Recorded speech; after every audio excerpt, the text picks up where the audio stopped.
Good evening, everybody. Welcome back. It's Mark. Well, I made a purchase this weekend, as I'm sure a lot of you did. There were some huge sales this weekend at Bass Pro Shops / Cabela's. I happened to find myself at the Cabela's on the other side of Phoenix. Somehow during a baseball tournament weekend, I made time to drag the wife over there, and much to my wife's surprise, I picked up another fish finder. Well, we went with the Lowrance Elite 9 Ti.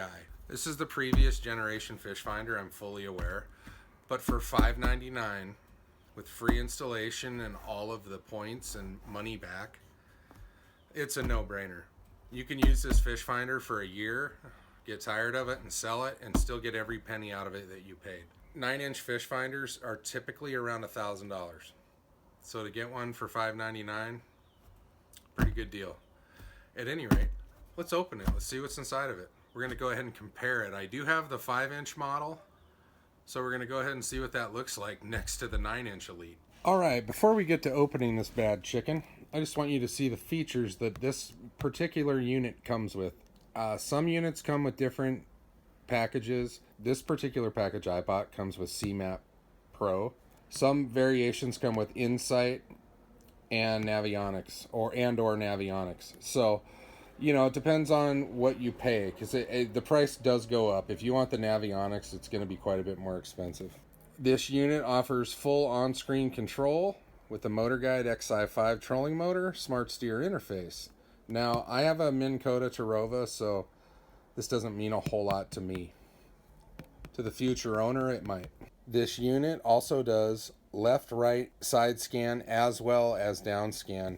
It does come with the total scan transducer, which is a real plus. That item itself is usually around a couple $100 for a new one. It also does chirp sonar, which is basically old school sonar, and obviously this is what we look at now in a downscan version. This particular unit comes equipped with 10 Hz GPS built in, touchscreen, the NEMA 2000 Structure Scan HD. It's IPX7 waterproof, trackback, and you got Go Free controller app, and you do have the access to the Go Free shop. So we're gonna open this right in the footwell of the boat. All right, the first thing that we have is a welcome aboard little notice. Gives you the Lowrance technical support, gives you information on registering your device. Pretty important stuff, especially if you're interested in the warranty aspects of things. Right on top, they have the unit. I mean, this thing is huge. The nice thing, it comes with this cover. These covers are about 25 to 30 bucks in the store. So that's a plus. My 5-inch also came with the cover. I mean, it's not much to look at. Obviously, it's not turned on. Total scan transducer input, your power input, and right here, you can hook your motor up through this. This is part of the NEMA 2000 setup. What else is in here? The receipt. Keep your receipts, people. We have the total scan transducer.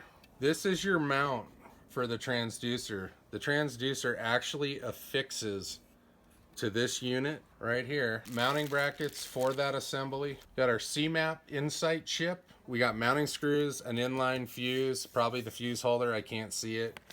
And we have the knobs for the gimbal mount, which is right here.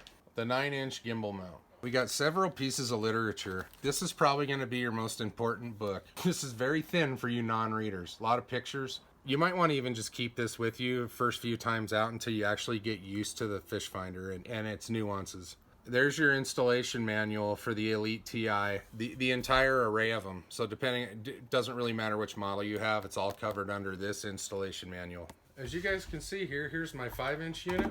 I just want to quickly pull that off and show you the size difference. 9-inch, 5-inch. That is a giant difference. Size-wise, it's an upgrade. It also does a couple things that this unit doesn't. The Elite 5 Ti does not offer the NEMA 2000 potential. Both of these talk to Wi-Fi. Both of these will hook up to your phone, tablet, whatever you're going to use. I don't know what I'm going to do with this yet. If anybody's interested in it, leave it in the comments below and we can talk about it. It is the total scan version. Comes with all the wires, cables, etc. The beauty of this is I don't have to change anything. So installation for me is kind of a moot point. I already have the total scan transducer on the back. I already have everything run up to the front. All I need to do is plug this in and mount the gimbal. All right, so now clearly it's not going to go right here because it doesn't have that type of receptacle. We're going to mount that gimbal mount right in this vicinity. All right, let's fire it up and see what we got. Turns right on. That's fantastic. Mind you, it's brand new, so there's probably going to be a menu to go through. All right, we clearly don't want Netherlands. I want English.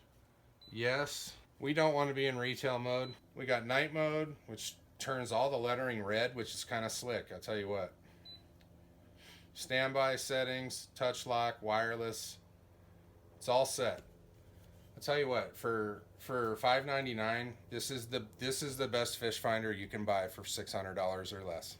Well, we got to get this bad chicken off so we can figure out where we're going to go ahead and put the gimbal mount. So the reason I'm using this stubby screwdriver is because basically it drills a problem fitting in here on the back screws. The front you can get no problem, but I'm telling you, you don't need all that.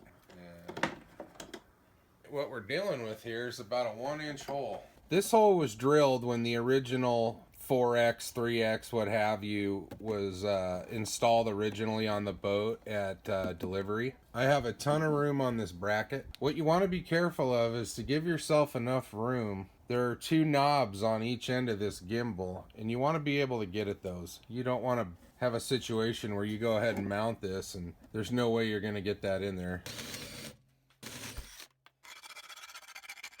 We're going to go ahead and put this bracket, test fit it. Plugs fit nicely through it. Alright, we've drilled the pilot hole. I want to get my first hole started right here. The reason I'm using a screwdriver is I want to retain as much tightness and grip as I can. Sometimes if you use a drill, you have a tendency to overdo it and then it'll spin in this plastic and pretty much hog out the hole, and you don't have a real good fit at that point. Always know what you're drilling into underneath this. I am already aware of where I can and can't. There's really nothing in this top area except your transducer wires, and they go straight down. So you should be good.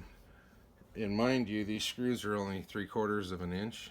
So by the time it goes through all of this, essentially, you know, about 1/4's protruding, and there's nothing within 1/4 inch of this, so you're safer if you use something like this, which is what comes in the packaging with these units. So they're aware of where these are going to.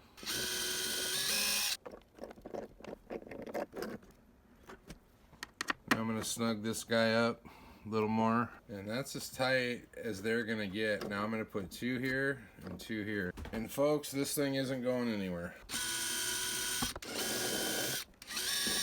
Now, being that this is a 9-inch fish finder, it's considerably heavier than a 5 or a 7. You know, honestly, in anything smaller, 2 screws aside would probably be plenty. But this 9-inch girl can get heavy when you're banging around, and the last thing you want to do is, you know, damage something that you can't replace for the low price you paid for it. That would suck. Once you get it in there, sort of like an oil filter, just give it a half a turn. It's snug and walk away. Any more than that, and you're risking permanent damage. But yeah, I mean, you will hog out the hole. And that is a wrap. By going 9-inch at the console, you were really corking off that dash. But I'll tell you what, I'm gonna see everything. If I don't, I'm gonna blame this fish finder. It's always something else's fault, right? All right, so we got this thing in here. It is huge. Yeah, I think it was well worth it. It's perfectly placed. I am absolutely impressed. I mean, that folks is literally, the phone is right in front of my eyes. At any rate, let's turn it on. All right, thank you very much for watching. That's the Lowrance Elite 9 Ti. See you in the future. Thanks again for watching. If you have any questions, please leave them in the comments below. Hit that like button, and if you haven't subscribed, subscribe. See you in the future. Good night.